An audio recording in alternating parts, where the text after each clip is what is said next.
अरे आता लग्नाचं वय झालंय, तुझं असंच चालू राहिलं तर कशी मुलगी देणार तुला कोण? जरा स्वतःच्या नोकरी धंद्याचं बघ काहीतरी. अरे कमवलं नाहीस तर खाणार काय?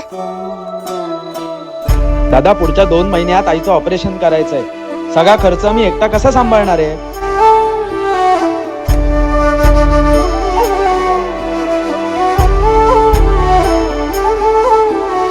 निघून गेला रंग, बिरून गेला धागा, व्याकुळ हा जीव माझा किती काळ जागा. निघून गेला रंग, बिरून गेला धागा, व्याकुळ हा जीव माझा किती काळ जागा. देवा नेहमी माझ्यासोबतच असं का रे? हे एक दुःख असेल तर ठीक आहे.